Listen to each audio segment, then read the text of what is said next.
രാധ ഞാൻ രാധ, കണ്ണനെ മറക്കാത്ത രാധ. രാധ ഞാൻ രാധ, കണ്ണനെ മറക്കാത്ത രാധ. വൃന്ദാവനം നീ മറന്നോ, മധുരയെ നീ മറന്നോ. വൃന്ദാവനം നീ മറന്നോ, മധുരയെ നീ മറന്നോ. രാധയെ നീ മറന്നോ, കണ്ണാ പൈക്കളെ നീ മറന്നോ. രാധയെ നീ മറന്നോ, കണ്ണാ പൈക്കളെ നീ മറന്നോ. രാധ രാധ രാധ രാധ, മറന്നിട്ടും മറക്കാത്ത രാധ, മറന്നിട്ടും മറക്കാത്ത രാധ. രാധേ രാധേ രാധേ രാധേ, മറന്നിട്ടും മറക്കാത്ത രാധ, മറന്നിട്ടും മറക്കാത്ത രാധ.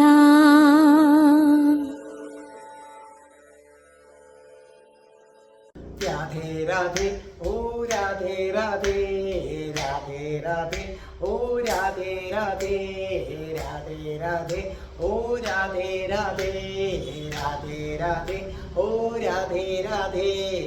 രാധേ രാധേ എന്ന ചാനലിൻ്റെ അഷ്ടപതി ക്ലാസ്സുകളിലേക്ക് എല്ലാ പ്രിയപ്പെട്ട പ്രേക്ഷകർക്കും സ്വാഗതം. ഇന്ന് നമ്മൾ അഷ്ടപതി 21-ാമത്തെ അധ്യായത്തിലെ 8-ാമത്തെ ശ്ലോകവും തുടർന്നുള്ള വന്ദന ശ്ലോകവുമാണ് പഠിപ്പിക്കുന്നത്. 117-ാമത്തെ എപ്പിസോഡാണ്. ഇതിനു മുമ്പുള്ളത് കാണണമെന്നുള്ളവർ പ്ലേലിസ്റ്റ് എടുത്താൽ മതി. അതേ കണക്ക് സബ്സ്ക്രൈബ് ചെയ്തവർക്ക് എല്ലാ തിങ്കളാഴ്ചയും 12 മണിക്ക് ഭഗവാന്റെ കാരുണ്യം കൊണ്ട് നാരായണീയത്തിൻ്റെ ക്ലാസ് കിട്ടും.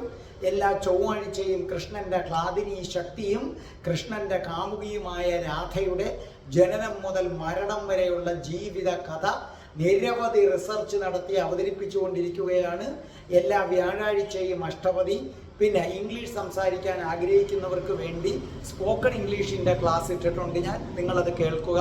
ചിലരൊക്കെ ഇവിടെ വന്ന് എൻ്റെ അടുത്ത് ചേർന്ന് പഠിക്കാൻ ആഗ്രഹം പ്രകടിപ്പിക്കുന്നുണ്ട്. ഞാൻ കൊല്ലത്താണ്.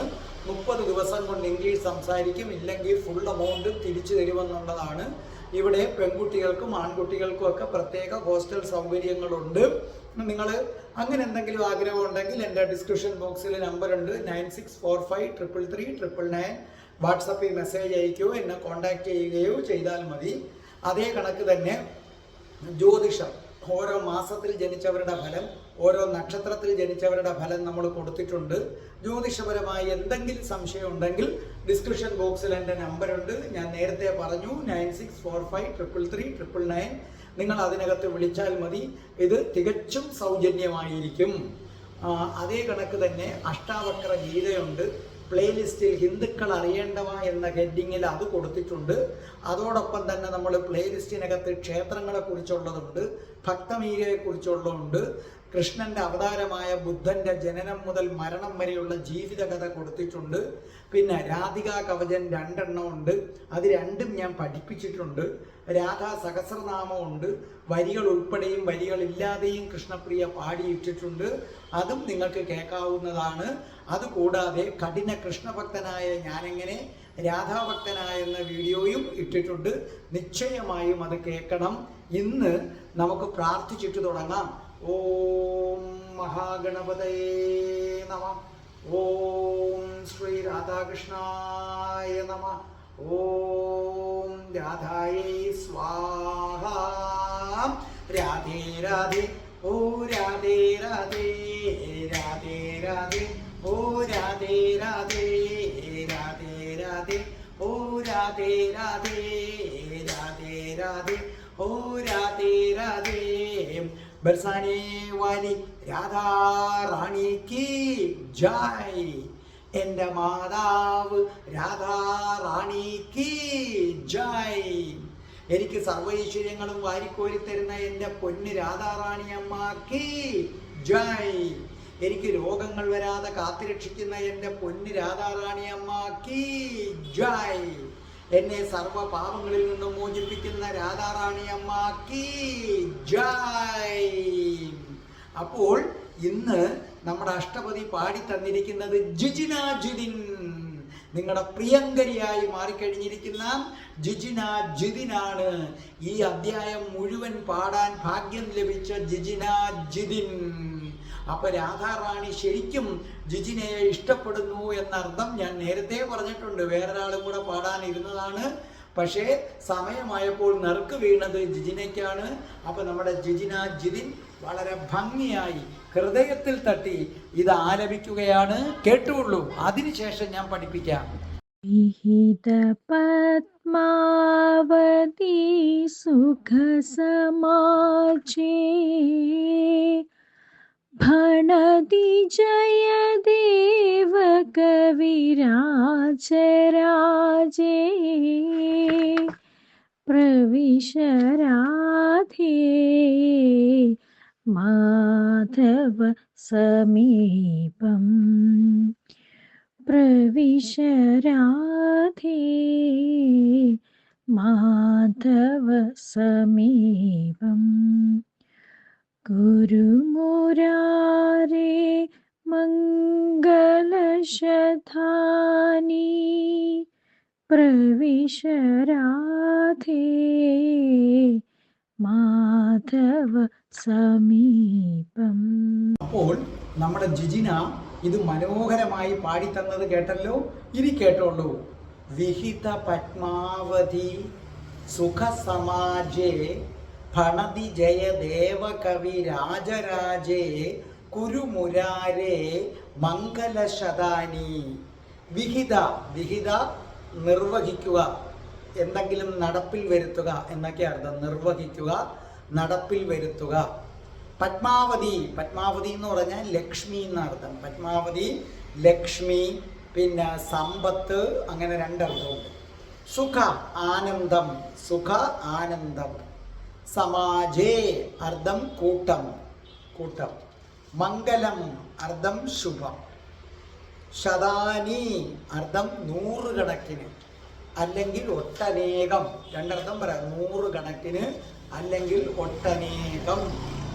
അപ്പം എന്താ ഇതിൻ്റെ മൊത്തത്തിലുള്ള അർത്ഥമെന്ന് നോക്കേ. ഇവിടെ പറഞ്ഞിരിക്കുന്നത് പത്മാവതി എന്ന സ്വന്തം ഭാര്യയെ വിഷ്ണുഭക്തയാക്കിയവനും മഹാകവികളിൽ ചക്രവർത്തിയുമായ ജയദേവ കവി ഈ അഷ്ടപതി രചിച്ച് ഭഗവാനെയും രാധാറാണിയെയും പാടിപ്പുകഴ്ത്തുമ്പോൾ ഏ മുരാന്തകനായ ശ്രീകൃഷ്ണ ഒട്ടനേകം മംഗളങ്ങൾ വാരി വിതറേണമേ. അതായത് പത്മാവതി എന്ന സ്വന്തം ഭാര്യയെ വിഷ്ണുഭക്തയാക്കിയത് ഭഗവാനാണ്. കവികളുടെ ചക്രവർത്തിയായ ജയദേവ കവി അഷ്ടപതി രചിക്കുകയും ഭഗവാനെയും രാധാറാണിയെയും പാടിപ്പുകഴ്ത്തുകയും ചെയ്യുമ്പോൾ അല്ലയോ മുരാന്തകനായ ശ്രീകൃഷ്ണ, അങ്ങ് ഞങ്ങൾക്ക് മംഗളം വാരിക്കോരിത്തരണേ. വളരെ ശ്രദ്ധിക്കണം, വളരെ പ്രധാനപ്പെട്ട ഒരു ശ്ലോകമാണ്. ഇതിന് ഒരുപാട് അർത്ഥതലങ്ങളുണ്ടെന്ന് മനസ്സിലാക്കുക. അതായത് ജയദേവ കവി പറയുന്നു, തൻ്റെ അഷ്ടപതി ഭഗവാന്റെ തൃപ്പാദങ്ങളിൽ സമർപ്പിച്ചിരിക്കുകയാണ്. അങ്ങനെ ഭഗവാന്റെ തൃപ്പാദങ്ങളിൽ ഞാൻ അഷ്ടപതി സമർപ്പിച്ചിരിക്കുന്നു. അല്ലയോ മുരാന്തക, അങ്ങയുടെയും രാധാറാണിയുടെയും അനുഗ്രഹത്താലാണ് കവികളുടെ ചക്രവർത്തിയായി അടിയൻ മാറിയത്. ഇപ്പൊ ശ്രദ്ധിച്ചോട്ടോണം, അഷ്ടപതി എന്ന കാവ്യം ഭഗവാന്റെ തൃപ്പാദങ്ങളിൽ സമർപ്പിച്ചുകൊണ്ട് ഭഗവാനോട് ജയദേവ കവി പറയുകയാണ്, ഭഗവാനെ ശ്രീകൃഷ്ണ, അങ്ങയുടെയും രാധാറാണിയുടെയും അനുഗ്രഹം ഒന്നുകൊണ്ട് മാത്രമാണ് അടിയൻ കവികളുടെ ചക്രവർത്തിയായി മാറിയത്. അങ്ങനെയുള്ള അടിയന്റെ ഈ അഷ്ടപതി ആരാണോ കേൾക്കുന്നത് അവർക്ക് അങ്ങ് മംഗളങ്ങൾ വാരിക്കോരി നൽകണേ. ഇനിയാണ് നമ്മൾ വരുന്നത്, ഇനിയാണ് കളി. ജയദേവ കവി അപാര ബുദ്ധിമാനാണ്, ശ്രദ്ധിച്ചു കേട്ടോളണം. പത്മാവതി എന്നത് ജയദേവന്റെ ഭാര്യ. അപ്പൊ പത്മാവതി എന്നത് ജയദേവന്റെ ഭാര്യ. ഇതേ പത്മാവതിക്ക് ലക്ഷ്മി എന്നർത്ഥമുണ്ട്. ലക്ഷ്മി എന്ന് പറഞ്ഞാൽ സാക്ഷാൽ രാധാറാണി തന്നെയാണ്. വളരെ ശ്രദ്ധിച്ച് കേൾക്കേണ്ടതാണ്. ലക്ഷ്മി എന്ന് പറഞ്ഞാൽ ആര് തന്നെയാണ്? രാധാറാണി തന്നെയാണ്. അതുകൊണ്ടാണ് നമ്മൾ ഓം അഷ്ടലക്ഷ്മി സ്വരൂപായേ ശ്രീ രാധായേ നമോ നമഃ. അഷ്ടലക്ഷ്മിമാരും 8 ലക്ഷ്മിമാരും ആരാണ്? രാധാറാണിയാകുന്നു. അപ്പൊ ആ മന്ത്രം തന്നെ നിങ്ങൾ കേട്ടല്ലോ. ഓം അഷ്ടലക്ഷ്മി സ്വരൂപായേ ശ്രീ രാധായേ നമോ നമഃ. ഇത് നിങ്ങൾക്ക് ജപിക്കാവുന്ന ഒരെണ്ണമാണ്. അപ്പൊ ഇവിടെ നല്ല കേട്ടോളണം. പത്മാവതി ജയദേവ കവിയുടെ ഭാര്യയാണ്. പത്മാവതിക്ക് ലക്ഷ്മി എന്നൊരു പേരുണ്ട്. പത്മാവതി എന്ന വാക്കിന്റെ അർത്ഥം ലക്ഷ്മി എന്നാണ്. ലക്ഷ്മി എന്ന് പറഞ്ഞാൽ സാക്ഷാൽ രാധാറാണിയാണ്. അപ്പൊ ഇനി ജയദേവ കവി പറയുകയാണ്, എൻ്റെ പത്നിയായ പത്മാവതിക്കും കൃഷ്ണ അങ്ങയുടെ പത്നിയായ പത്മാവതിക്കും, അതായത് രാധാറാണിക്കും ഭക്തി വാരിക്കോരി നൽകിയവനേ എന്ന് പറഞ്ഞാൽ ഒരിക്കലും ജയദേവ കവി രുക്മിണീ ദേവിയെയോ സത്യഭാമയോ മറ്റാരെയും കൃഷ്ണന്റെ ഭാര്യയായി അംഗീകരിക്കുന്നില്ല. കൃഷ്ണന്റെ പത്മാവതി രാധയാണ്, രാധയ്ക്കപ്പുറം മറ്റാരുമില്ല എന്ന് തീർത്തു പ്രഖ്യാപിക്കുകയാണ് ഈ ശ്ലോകത്തിലൂടെ ജയദേവ കവി പറയുന്നത്. അപ്പോൾ ജയദേവ കവി പറയുന്നത് ഇത്രയേ ഉള്ളൂ. അങ്ങ് രാധാറാണിക്കും ഭക്തി വാരിക്കോരി കൊടുത്തു, എൻ്റെ ഭാര്യയ്ക്കും ഇത് വാരിക്കോരി കൊടുത്തു. അതായത് ജയദേവ കവി പറയുന്നത്, എൻ്റെ ഭാര്യ പത്മാവതിക്കും കൃഷ്ണ അങ്ങയുടെ പത്മാവതിയായ രാധയ്ക്കും 2 പേർക്കും ഏത് കൊടുത്തു? ഭക്തി കൊടുത്തു. അപ്പൊ അതിൻ്റെ അർത്ഥം കൃഷ്ണന്റെ കാമുകിയും കൃഷ്ണന്റെ ഭാര്യയും സർവതും രാധയാണ്, മറ്റാരുമില്ല എന്ന് അസന്നിഗ്ധമായി പ്രഖ്യാപിക്കുന്നു. ഇനി ജയദേവ കവി പറയുകയാണ്, ഞാൻ പത്മാവതിയെ ആരാധിക്കുന്നു. ഇവിടെയും രണ്ടർത്ഥമാണ്. കാരണം എന്തുകൊണ്ട്? നിങ്ങൾക്കെല്ലാം അറിയാവുന്ന കഥ അറിയാമല്ലോ, ഇല്ലേ? കൃഷ്ണൻ വരികയും സ്മരകരള ഖണ്ഡനം എന്ന പദ്യം ഞാനത് നേരത്തെ എടുത്തിട്ടുണ്ട്. അപ്പൊ ഇത് ഭഗവാൻ രാധാറാണിയുടെ പാദമെടുത്ത് ശിരസിൽ വെക്കുമോ? അങ്ങനെ ചെയ്യത്തില്ലല്ലോ, തിരിച്ചായിരിക്കുമെന്നൊക്കെ വിചാരിക്കുകയും ജയദേവൻ കുളിക്കാൻ പോയ സമയത്ത് കൃഷ്ണ ഭഗവാൻ വരികയും അത് കറക്റ്റായിട്ട് എഴുതി വെക്കുകയും ജയദേവ കവിയുടെ ഭാര്യയും ഒത്തിരുന്ന് ആഹാരം കഴിക്കുകയൊക്കെ ചെയ്തു. ഈ വിവരം അറിഞ്ഞു കഴിഞ്ഞപ്പോൾ, ഇത് ഞാൻ വിശദമായി പറഞ്ഞിട്ടുള്ളതുകൊണ്ടാണ് ചുരുക്കുന്നത്, ഈ വിവരം അറിഞ്ഞു കഴിഞ്ഞപ്പോൾ ആ നിമിഷം ജയദേവ കവി തൻ്റെ ഭാര്യയുടെ പാദങ്ങൾ തൊട്ടു തൊഴുതു. അന്ന് തൊട്ട് അദ്ദേഹം തൻ്റെ ഭാര്യയെ ആരാധിക്കാൻ തുടങ്ങി. അപ്പോൾ ഇവിടെ നോക്കിക്കൊള്ളണം, ജയദേവൻ പറയുന്നു ഞാൻ പത്മാവതിയെ ആരാധിക്കുന്നു. അത് രണ്ടർത്ഥം. തൻ്റെ ഭാര്യയായ പത്മാവതിയെയും ആരാധിക്കുന്നു, കൃഷ്ണന്റെ ഭാര്യയായ പത്മാവതി അതായത് രാധാറാണിയെയും ആരാധിക്കുന്നു.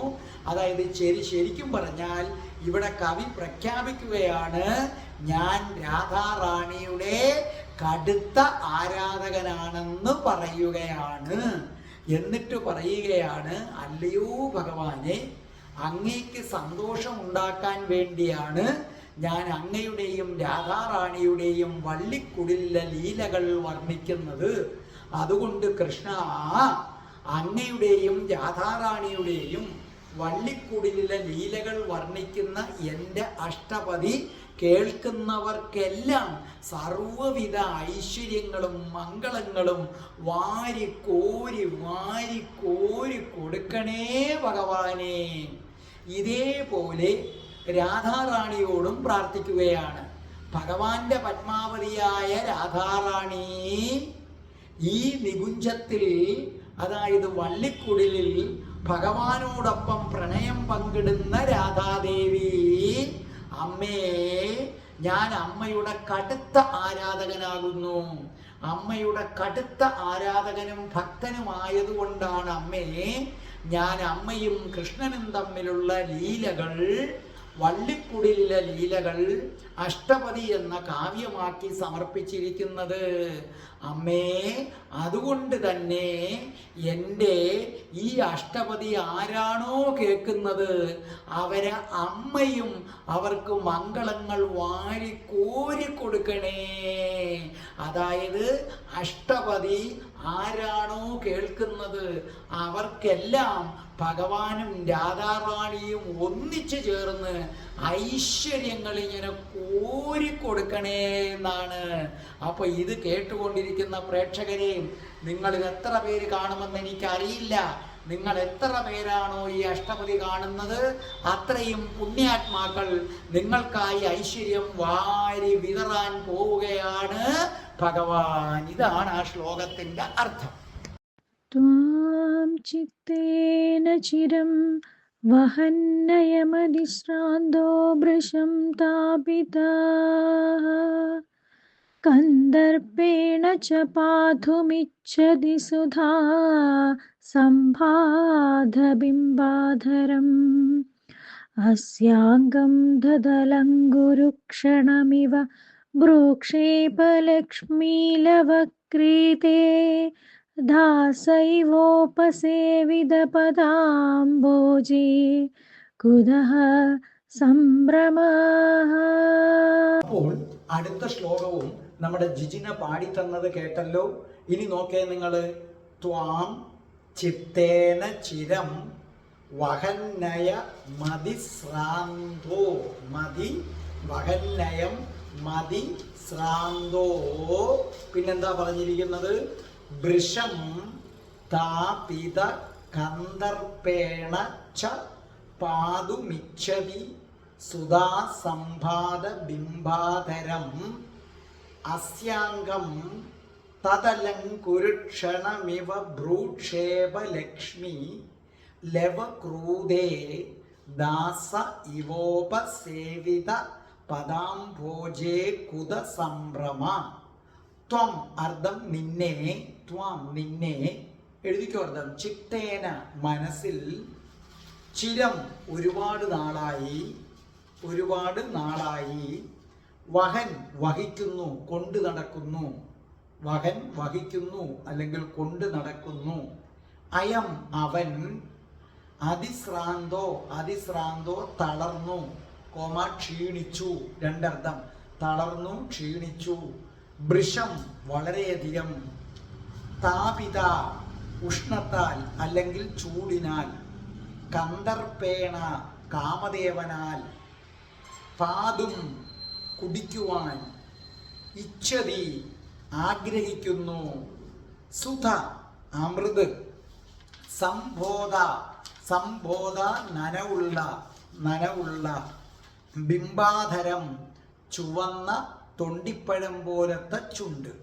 ചുവന്ന തൊണ്ടിപ്പഴം പോലത്തെ ചുണ്ട്, അസ്യ അംഗ, അസ്യ അവൻ്റെ, അംഗ മടിത്തട്ടിൽ, അലങ്കുരു അലങ്കരിക്കുക, ക്ഷണമിവ ഇപ്പോൾ തന്നെ, ഭ്രൂ പുരികം, ക്ഷേപ എറിയുക, ഭ്രൂക്ഷേപ കടക്കൺ നോട്ടം, കടക്കൺ നോട്ടം, ലക്ഷ്മി സൗന്ദര്യം അല്ലെങ്കിൽ ധനം, ലവ അർദ്ധം അല്പം, ലവ അല്പം, ക്രൂതേ വിലയ്ക്കു വാങ്ങുക, വിലയ്ക്കു വാങ്ങുക, ദാസ ദാസനായി, സേവകനായി എന്നൊക്കെ അർത്ഥം, ഉപസേവിത സേവിക്കാൻ, പദാംബോജേ താമരപ്പൂ പോലെയുള്ള പാദങ്ങളെ, കുത എന്തിന്, സംഭ്രമ പരിഭ്രമമല്ലെങ്കിൽ സംശയം, സംഭ്രമം പരിഭ്രമമല്ലെങ്കിൽ സംശയം. അപ്പൊ ഇവിടെ എന്താ പറഞ്ഞിരിക്കുന്നത്? അല്ലയോ രാധേ, നിന്നെ മനസ്സിൽ വളരെ കാലമായി കൊണ്ടു നടക്കുന്നതിനാൽ മാധവനാകെ ക്ഷീണിതനാണ്, അവൻ തളർന്ന് അവശനായി പോയി. കൂടാതെ കാമദേവന്റെ അമ്പേറ്റ് കാമത്താൽ ചുട്ട് നീറുകയാണ് കൃഷ്ണൻ. അങ്ങനെയുള്ള കൃഷ്ണനെ തൊണ്ടിപ്പഴം പോലെ ചുവന്നതും അമൃത് നിറഞ്ഞതുമായ നിന്റെ അധരങ്ങളെ പാനം ചെയ്യാൻ കൃഷ്ണൻ ആഗ്രഹിക്കുന്നു. അതിനാൽ നീ അവൻ്റെ മടിയിൽ അല്പനേരം ഇരിക്കണം. നിന്റെ പുരികം വെട്ടിച്ചുകൊണ്ടുള്ള നോട്ടത്തിൽ അവൻ നിന്റെ ദാസനായി മാറി. നിനക്കു വേണ്ടി ഇപ്പോൾ കൃഷ്ണൻ എന്തും ചെയ്യും. അങ്ങനെ എന്തും ചെയ്യാൻ തയ്യാറായി നിന്റെ പാതാരവിന്ദത്തെ സേവിക്കുന്ന, നിന്റെ പാദങ്ങളെ സേവിക്കുന്ന കൃഷ്ണനെ കണ്ടിട്ട് സംഭ്രമം എന്തിനാണ്, നീ ചെല്ലൂ. അതായത് ഇവിടെ സഖി രാധാറാണിയോട് പറയുകയാണ്, രാധേ, കൃഷ്ണൻ നിന്നെ എത്ര നാളായി മനസ്സിൽ കൊണ്ടു നടക്കുന്നു എന്നറിയാമോ? രാധാജിയെ സംബന്ധിച്ചിടത്തോളം തടിച്ച നിതംബങ്ങളും കനത്ത മാറിടവുമുണ്ട്. ആ തടിച്ച നിതംബവും കനത്ത മാറിടവുമുള്ള നിന്നെ മനസ്സിൽ ചുമന്ന് ചുമന്ന് ചുമന്ന് അവൻ ആകെ ക്ഷീണിതനായി പോയിരിക്കുന്നു, ആകെ അവശനായി മാറിയിരിക്കുന്നു. അതിൻ്റെ കൂടെയാണ് കാമദേവൻ കൃഷ്ണനിൽ കാമം ജനിപ്പിക്കാൻ അമ്പുകളയച്ചത്. ആ അമ്പുകളേറ്റ് കൃഷ്ണന്റെ ശരീരത്തിൽ കാമജ്വരം പടർന്നു. കാമജ്വരം പടർന്നതോടുകൂടി ശരീരത്തിലെ ജലാംശം പോയി. കൃഷ്ണന്റെ വായൊക്കെ വറ്റി വരണ്ടു പോയി. അവൻ എന്തെങ്കിലും ഉടനെ കുടിക്കാൻ നൽകണം രാധേ, അല്ലെങ്കിൽ അവൻ തൊണ്ട വരണ്ട് ആകെ വല്ലാത്തൊരവസ്ഥയിലേക്ക് പോകും. കുടിക്കാനായിട്ട് ഇപ്പൊ എന്തുണ്ട് രാധേ നിന്റെ കയ്യിൽ? നിന്റെ തൊണ്ടിപ്പഴം പോലത്തെ ചുണ്ടുണ്ട്. ആ ചുണ്ടിനകത്ത് നീ അമൃത് സൂക്ഷിച്ചു വച്ചിട്ടുണ്ട്. രാധേ, നീ ഒരു കാര്യം ചെയ്യ്, കൃഷ്ണന്റെ മടിയിലേക്ക് കയറിയിരിക്കൂ. എന്നിട്ട് അവന്റെ മുഖം നിന്റെ കൈകളിൽ കോരിയെടുക്കൂ. എന്നിട്ട് അവന്റെ അധരങ്ങളെ നീ ആർത്തിയോടെ പാനം ചെയ്യൂ. അപ്പോൾ അവനും നിന്റെ അധരങ്ങളെ പാനം ചെയ്യും. അപ്പൊ നീ നിന്റെ അധരത്തിൽ നിന്ന് ആ അമൃതിനെ അവന്റെ അധരത്തിലേക്ക് പകർന്നു കൊടുക്കണം. അങ്ങനെ കൃഷ്ണന്റെ ദാഹം തീരും. അങ്ങനെ ചുണ്ടുകൾ കൊണ്ട് നിങ്ങൾ പരസ്പരം, നമ്മുടെ നാടൻ ഭാഷയെ പറഞ്ഞാൽ ചുണ്ട് ഊറി കുടിക്കൂ എന്നാണ് അർത്ഥം. ഇന്നത്തെ കാലത്തെ പിള്ളേർക്കാണെങ്കിൽ ലിപ് ലോക്ക് എന്നൊക്കെ അവർ പറയുന്നത് കേൾക്കാം. അങ്ങനെ രാധാറാണിയുടെ തൊണ്ടിപ്പഴം പോലത്തെ ചുവന്ന അധരത്തിൻ്റെ ചാറ്, അതാണ് അമൃതിന് തുല്യമായ ചാറ്. അത് നീ ഊറി ഊറി ഊറിയെടുക്കൂ. ദേ നോക്കൂ, നിന്റെ രാധാറാണിയുടെ ഒരൊറ്റ നോട്ടം, കടക്കണ്ണുകൊണ്ടുള്ള ഒരൊറ്റ നോട്ടം, ആ നോട്ടത്തിൽ നീ കൃഷ്ണനെ മുഴുവനായി വിലക്കെടുത്തിരിക്കുകയാണ്. ഇന്ന് അവൻ നിന്റെ ദാസനാണ്. ഇന്ന് കൃഷ്ണൻ നിന്റെ സേവകനാണ്. നിന്റെ കാൽപാദത്തിൽ അവൻ അടിഞ്ഞു കിടക്കുകയാണ്. നിന്റെ പാദങ്ങൾ എടുത്ത് അവൻ പൂജിക്കുകയാണ്. കാരണം നിന്റെ നോട്ടം, നിന്റെ ഒരു നോട്ടത്തിൻ്റെ വശ്യത അത്രയ്ക്കുണ്ടായിരുന്നു.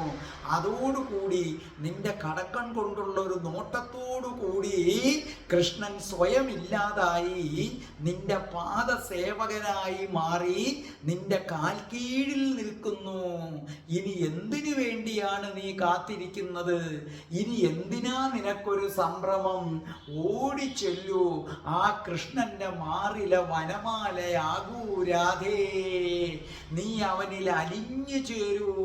കണ്ണന്റെ നെഞ്ചിൽ വനമാലയായി പടർന്നു കയറി കണ്ണനിൽ അലിഞ്ഞു ചേരൂ രാധേ. രാധേ രാധേ ഓ രാധേ രാധേ, രാധേ രാധേ ഓ രാധേ രാധേ, രാധേ രാധേ ഓ രാധേ രാധേ, രാധേ രാധേ ഓ രാധേ രാധേ, രാധേ രാധേ ഓ രാധേ രാധേ, രാധേ രാധേ ഓ രാധേ രാധേ. ഓം ശ്രീം ഹ്രീം ക്ലീം ഐം രം രാസേശ്വരി രാധികായേ സ്വാഹാ.